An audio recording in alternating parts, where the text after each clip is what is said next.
Kalau rumah tangga itu di dalam Islam adalah ajang pahala yang paling besar. Kata ulama, tidak ada dalam Islam ibadah yang umurnya dan panen pahalanya sebesar rumah tangga. Karena mulai akad nikah sampai cucu turun-temurun semuanya pahala. Mulai akad nikah kita sudah naik di atas sebuah bahtera. Bahtera ini namanya rumah tangga. Mau kita sedang tidur, mau kita sedang makan, mau kita sedang duduk, intinya kita sedang berada di sebuah bahtera namanya rumah tangga. Itu per detiknya kita sedang menjalankan ibadah sebenarnya. Karena rumah tangga sendiri itu ibadah, perintah dalam agama. Dan saya akan masuk ke kiat yang pertama, mempertahankan rumah tangga adalah rumah tanggamu adalah ibadahmu. Maka ikhlaskan niatmu karena Allah. Itu yang paling pertama memang. Teman-teman sekalian, ikhlaskan niat. Menikah itu jangan karena disuruh oleh orang tua. Jangan menikah karena terdesak. Jangan menikah hanya karena suka. Jangan menikah karena semua teman-teman sudah menikah, tinggal kita sendirian. Semua ini teman-teman harus dibuang jauh-jauh. Kalau Anda di sini yang hadir sudah menikah dan dulu salah satu penyebab nikahnya karena 4 hal atau 5 hal tadi yang saya sebutkan itu, maka detik ini diubah niatnya. Karena kalau orang niatnya hanya karena disuruh oleh orang tua, niatnya hanya karena teman-teman sudah terlanjur nikah, sudah terlanjur ada rasa suka, ya, atau semua teman-teman sudah menikah sementara kita belum, akhirnya terdesak harus menikah. Ini semua tidak dinilai ibadah. Memang harus diniatkan, saya menikah karena perintah Allah dan Rasulnya. Sebagaimana kalau saya sholat karena perintah Allah dan Rasulnya. Sebagaimana kalau saya puasa Ramadan karena perintah Allah dan Rasulnya. Saya haji dan umrah karena perintah Allah dan Rasulnya. Coba bayangkan kalau ada orang pergi haji, tujuannya dari awal niatnya adalah belanja. Misal, nanti kalau saya di Mekah saya mau belanja ini, saya mau belanja itu. Kalau saya di Madinah mau beli ini dan seterusnya. Dicampur baur antara niat ibadahnya sama niat belanjahnya. Bahkan ada orang karena niatnya belanja, pada saat umroh buru-buru mau selesaikan. Gak dinikmati tawafnya, gak dinikmati sa'inya, gak dinikmati zikirnya, doanya, buru-buru. Bagaimana selesai, masuk pasar belanja. Beda dengan orang dasarnya niatnya ibadah. Orang kalau niat ibadah Bapak Ibu sekalian, maka semua jadi mudah. Saya kasih contoh. Kalau ada orang pergi haji, niatnya ibadah, haji itu capek loh. Berangkat dari Jakarta saja misalnya ke Jeddah 9 jam. Belum masuk ke Mekah sejam 2 jam sampai di hotel. Belum kita harus tinggal di Mina, di kemah, jumrah, panas matahari, desak-desakan sama orang. Kemudian juga ada Muzdalifah, ada Arafah. Paket, capek sebenarnya, letih. Gitu kan? Setiap azan kita langsung ke masjid, walaupun jarak hotelnya jauh. Tapi subhanallah, orang kalau niatnya ibadah, pulang haji ditanya, Bapak Ibu yang sudah capek nih, sudah 40 hari di sana, 30 hari di sana, tanya mau haji lagi nggak? Pasti jawabannya mau. Kalau orang niat ibadah, dia mau lagi. Suka dukanya semua jadi mudah. Yang panasnya, yang makanannya kehabisan, yang hotelnya jauh, terlupakan semua. Yang antri panjang di imigrasi, dilupain semuanya. Karena niat ibadah itu berbeda. Orang kalau bangun sholat malam, dia niat memang ibadah karena mau berkomunikasi dengan Allah, mau beribadah kepada Allah. Lain dengan orang yang hanya kebetulan pasangannya bangunin supaya dia bangun sama-sama. Atau mungkin karena teman-temannya lagi kebetulan nginap, misalnya di satu tempat seperti ini, nginap kemudian teman-temannya semua buat program bangun sholat malam, lalu dia ikut-ikutan. Beda sekali. Makanya harus diniatkan dari awal ibadah. Ada sebuah kata kunci dalam masalah ini. Semua yang berhubungan dengan kita teman-teman sekalian di muka bumi ini, tanda kutip ya, tanda kutip, adalah boneka-boneka yang sedang Allah titipkan. Saya bilang sama istri saya, dan saya juga sampaikan ke Bapak Ibu sekarang, saya juga sampaikan dalam pelatihan-pelatihan saya. Kalau kamu, saya bilang sama istri saya, adalah titipan Allah kepada saya. Saya anggap kamu tanda kutip boneka, tanda kutip yang Allah titipkan, mengatakan, Khalid ini istrimu, didik dia, lindungi dia, berikan dia hasil keringatmu, nafkahmu. Karena saya, maka saya akan berikan pahala, kau masuk surga. Saya bilang sama istri saya, sebaliknya kamu juga begitu.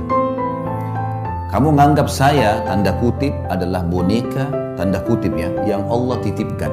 Ini suamimu ya, layani dia, cuciin bajunya, buatin masakannya, biologisnya, didik anaknya, jaga amanah rumahnya. Karena saya, kata Allah, saya kasih pahala, mati, masuk surga. Ini yang dimaksud dengan ibadah nih. Seperti itu kita memahaminya. Sehingga kita tidak pernah jenuh dalam menjalankan kewajiban. Coba bayangkan Bapak Ibu sekalian, di sini kita mulai dari bapak-bapak misalnya. Istri kita nggak pernah kita kenal sebelumnya.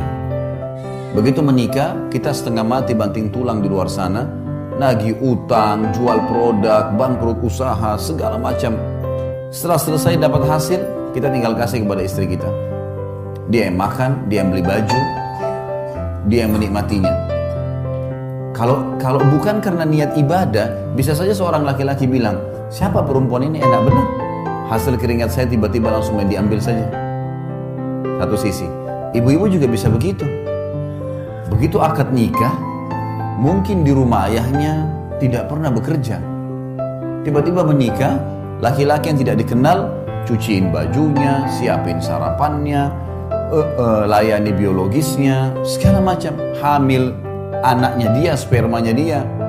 Kalau bukan karena ibadah, orang akan berpikir, siapa laki-laki ini?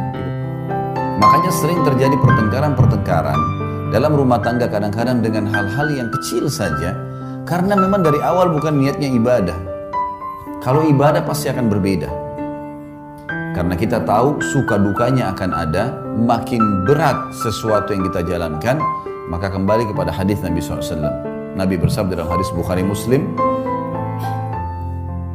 Inna idhamal ajri ma idhamal bala. Allah akan memberikan balasan yang besar sesuai dengan kadar beban yang sedang diberikan. Emang begitu. Beda pahalanya orang pergi sholat musim dingin, susah sekali kalau mungkin di negara Eropa yang lagi musim salju dingin, dengan orang yang pergi sholat cuaca lagi enak. Ada cobaannya, lebih besar pahalanya. Beda semuanya. Allah menilai sesuai dengan kadarnya. Kita menikah, ada cobaan, ada ipar, ada tetangga, ada mertua. Mungkin ada cobaan-cobaan dari mereka. Tapi kalau niat ibadah, kita akan laluin. Karena ini semua ibadah. Saya tidak mungkin menikah dengan suami saya saja atau istri saya saja. Tapi saya juga tanda kutip menikah dengan keluarga mereka nih. Tidak mungkin dihapus status orang tuanya. Makanya banyak orang kalau tidak niat ibadah, mertuanya kalau datang, mungkin karena mertuanya cerewet misalnya, maka dia menganggap tidak usah datang deh.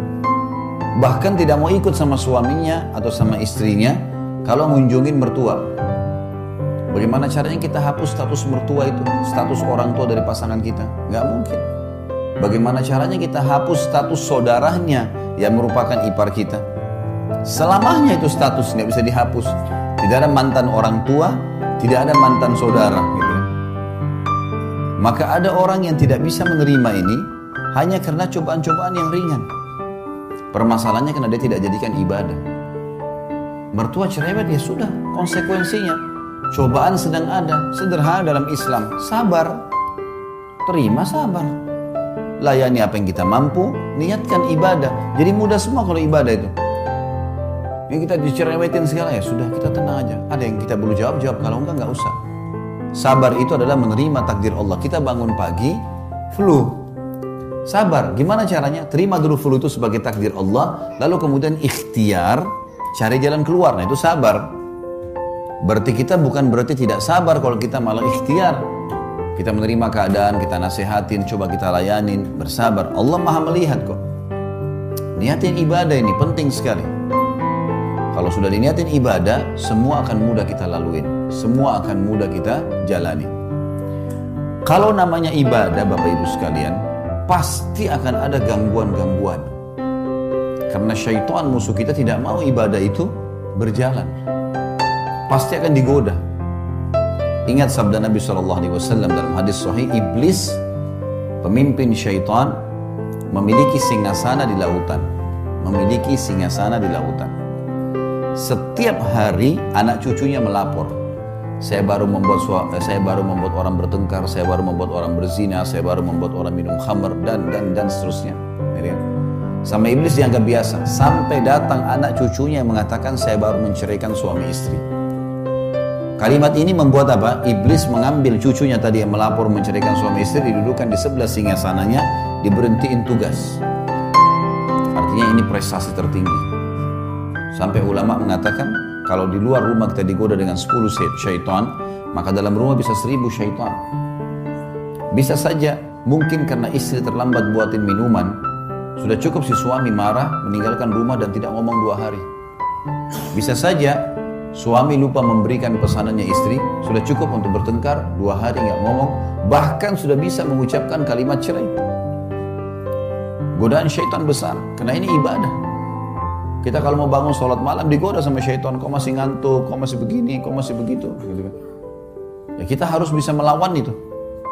Karena syaitan hanya seorang marketing yang menawarkan produk dia, yaitu tinggalkan ibadah. Itu produknya, bagaimana dia bisikkan segala macam hal supaya kita tidak melakukannya.